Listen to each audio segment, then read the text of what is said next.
ሰላም ጤና ይስጥልን ውድ የዜና ላፍታ ተከታታዮቻችን ከሁሉ አስቀድመን አክብሮታዊ ሰላምታችን ይድረሳችሁ ብለናል።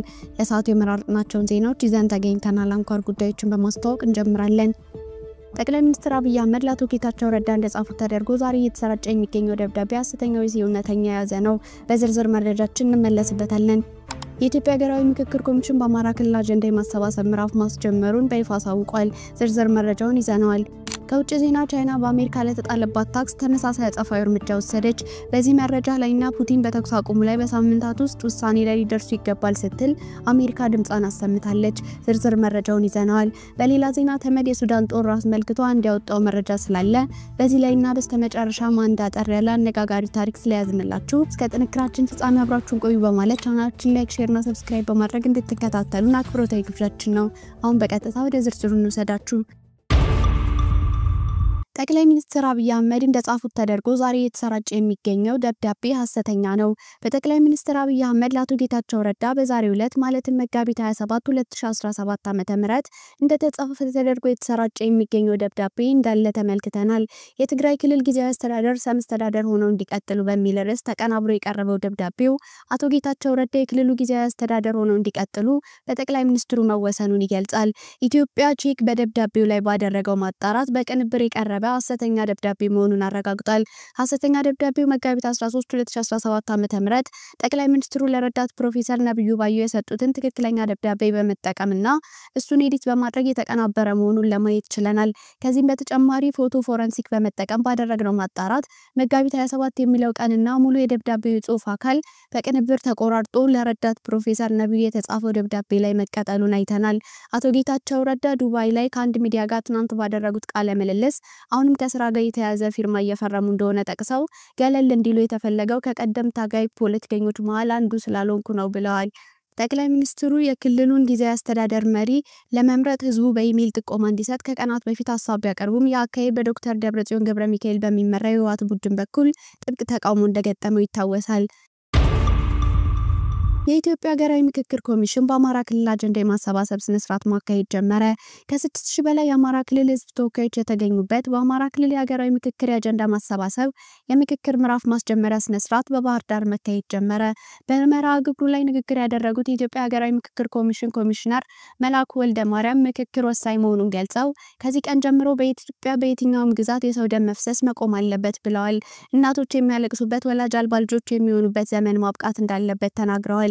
በመነጋገር አዲስ የፖለቲካ ስርዓት ማዋለድ እንችላለን ያሉት የኢትዮጵያ ሀገራዊ ምክክር ኮሚሽን የክልሉን የአጀንዳ ማሰባሰብ የምክክር ምዕራፍ የሚያካሂደው ከዛሬ መጋቢት 27 ቀን ጀምሮ እስከ ሚያዝያ 4 ቀን 2017 ዓ.ም ድረስ ነው።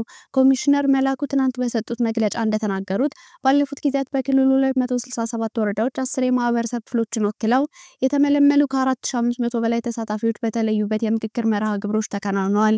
በክልሉ ከሚገኙ 267 ወረዳዎች 10 የማህበረሰብ ክፍሎችን ወከሉ ከ4500 በላይ የህብረተሰብ ወኪሎች በመጀመሪያዎቹ 4 ቀናት ውይይት በማድረግ ክልላዊና ሀገራዊ ፋይዳ ያላቸውን አጀንዳዎች ይለያሉ ብለዋል። ተመራጭ የህብረተሰብ ወኪሎችን ጨምሮ የመንግስት የፖለቲካ ፓርቲዎች፣ ተጽዕኖ ፈጣሪ ግለሰቦች፣ ተቋማትና ማህበራት ወኪሎች በአጀንዳዎች ላይ በመወያየት ክልላዊና ሀገራዊ ፋይዳ ያላቸውን አጀንዳዎች አጠናቀው ለኮሚሽኑ የሚያስረክቡ መሆኑን ገልጸዋል።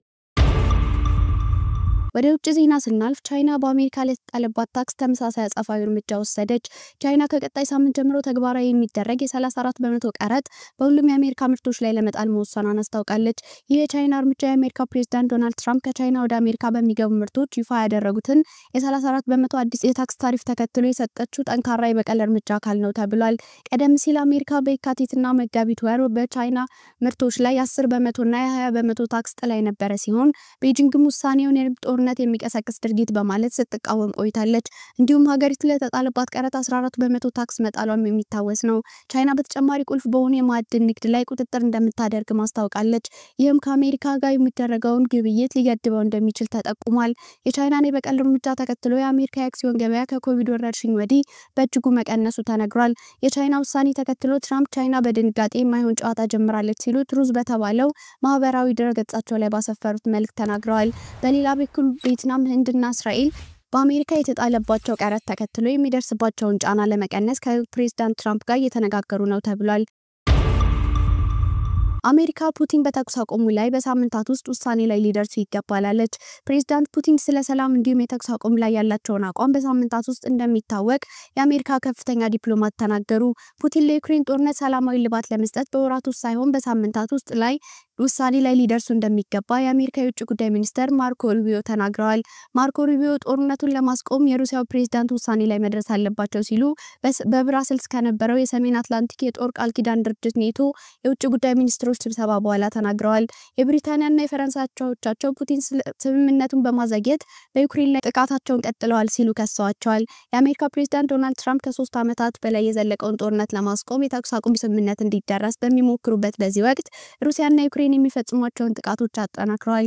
ባለፈው ወር በሳውዲ አረቢያ የተካሄደው ውይይት ተከትሎ አሜሪካ ያቀረበችውን የ30 ቀናት የተኩስ አቁም ዩክሬን ስትቀበል ሩሲያ በበኩሏ እስካሁን ውሳኔዋን አላሳወቀችም።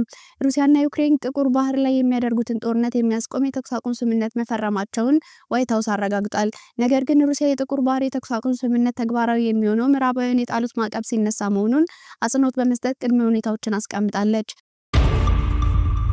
የሱዳን ጦር ካርቱምን ከተቆጣጠረ በኋላ ንጹሃን ዜጎች መገደላቸውን ተመድ ገለጸ።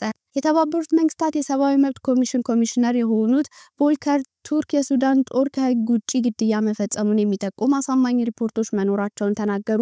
በዚህም በጣም ማዘናቸውን ገልጸው ንጹሃን ዜጎች ላይ ግድያ የተፈጸመው የሱዳን ጦር ባለፈው ሳምንት መዲናዋን ከተቆጣጠረ በኋላ መሆኑን ገልጸዋል። በርካታ ንጹሃን ዜጎች ላይ የተፈጸሙ ከህግ ውጪ የሆኑ ግድያዎች እንደነበሩ የሚጠቁሙ ጠንካራ ሪፖርቶች አሉ። በካርቱም የተለያዩ አካባቢዎች ከሱዳን ፈጥኖ ደራሽ ኃይል ጋር አብራቸዋል በሚል ግድያዎች ተፈጽመዋል ብለዋል ኮሚሽነሩ። በካርቱም ውስጥና ከካርቱም ውጪ በታጣቂዎች ንጹሃን ሲገደሉ ያሳያል የተባሉ ብዙ ቪዲዮዎች በማህበራዊ ሚዲያ ሲዘዋወሩ ነበር። የሱዳን ጦር ስለቀረበበት ክስ ምላሽ እንደሚሰጥ እየተጠበቀ ነው። የታጠቁ ወንዶች ንጹሃንን በጭካኔ በአደባባይ ሲገሉ የሚያሳይ ብዙ አሰቃቂ ቪዲዮዎች አሉ ብለዋል ኮሚሽነሩ። አንዳንድ ቪዲዮዎች ላይ ጥቃት አድራሾቹ የሱዳን ፈጥኖ ደራሽ ኃይል ደጋፊዎችን እየቀጡ እንደሆነ ይናገራሉ። ላለፉት 2 ዓመታት የሱዳን ጦርና የሱዳን ፈጥኖ ደራሽ ኃይል ጦርነት ውስጥ ናቸው። የሱዳን እርስ በርስ ጦርነት በዓለም የከፋውን ሰብአዊ ቀውስ መፍጠሩ ተገልጿል። የሱዳን ጦር ኮማንደሮች ይህን የተፈቀደ ግድያ በአፋጣኝ እንዲቆሙ እጠይቃለሁ። በግላቸው ጥቃት የሚሰነዝሩ የሚሆኑ ወታደራዊ ትዕዛዝ የተሰጣቸው በዓለም አቀፍ ሕግ ተጠያቂ መሆን አለባቸው ሲሉ ኮሚሽነሩ አሳስበዋል። የሱዳን ጦርና አጋሮቹ በአርኤስኤፍ ስር የነበሩ ሳኒራ፣ ገዚራና የሰሜን ኮርዶፋን የተወሰኑ አካባቢዎች መልሰው ከተቆጣጠሩ በኋላ የሰብአዊ መብት ጥሰት በመፈጸም ተከሰዋል። ከ2 ወር በፊት ጀነራል አብዱል ፈታህ አልቡርሃን ኮሚቴ አዋቅረው በገዚራ መዲና ዋድ መዲና የተፈጸሙ ጥቃቶችን እንዲመረምሩ ቢያደርጉም ግኝቱ ለህዝብ እስካሁን ይፋ አልተደረገም። ህይወት ቀያሪዎቹ የሁለት ፎቶዎች ወግ። በባንኮክ ውስጥ የመንገድ ጠራጊ የሆነችው ወጣት በአንድ ሩሲያዊ ፎቶግራፈር በተነሳችው ፎቶ በአንድ ጀንበር የሞዴሊንግ ኩባንያዎች የአብረን እንስራ ጥያቄ እየጎረፈላት ይገኛል። የሁለት ልጆች እናት የሆነችው የ28 ዓመቷ ወጣት የመንገድ ስራዋን ተወደው እንደነበር ትናገራለች። የፓኪስታን ዋና ከተማ ኢስላማባድ ነዋሪ አርሻን ካሃይ ሻይ ሸጦ ህይወቱን የሚመራ ወጣት ነበር። እርሱ ብቻ ሳይሆን ቤተሰቦቹ ለ30 ዓመታት ያህል ሻይ በመሸጥ ሲተዳደሩ ቆይተዋል። በአንዱ ቀን ጃቫሪያ አሊ የተባለ የካሜራ ባለሙያ የአርሻድ ካሃን ሰማያዊ አይኖች በመመልከት ፎቶ ለማንሳት ፈቃዱን ይጠይቃል። እሽታውን በማግኘቱ ፎቶ ያነሳል። በትዊተር ገጹ ላይ ይህንን ፎቶ ካጋራ በኋላ ይህ ሻይ የሚሸጠው ልጅ ማን ነው የሚል ጥያቄ ይጎርፍለታል። ከዚህ ፎቶ በኋላ አርሻድ ካሃን በ17 በፓኪስታን በሚገኘው የልብስ ብራንድ ላይ በሞዴልነት የመስራት እድሉን አግኝቷል። በፓኪስታን እውቅ ድምፃዊ ሙሽካን ጄ ቪዲዮ ክሊፕን ጨምሮ በበርካታ የሙዚቃ ክሊፖች ላይ መሳተፍ ችሏል። ባለሰማያዊ አይኖች አርሻድ ምስጋና ለፎቶግራፈሩ ይሁንና ከፍተኛ ገንዘብ የሚሰራበትን መንገድ በድንገተኛዋ አንዲት ፎቶግራፍ አዲስ ታሪክ ውስጥ ገብቷል። ውድ የዜና ላፍታ ቤተሰቦች የሰዓቱ መረጃዎቻችን ያዳመጣችሁትን ይመስል ነበር። ስለተከታተላችሁን እያመሰገንን ቻናላችንን ሰብስክራይብ በማድረግ ቤተሰብ እንድትሆኑ እየጋበዝን በዚሁ ተሰናበትን። ጤና ይስጥልን።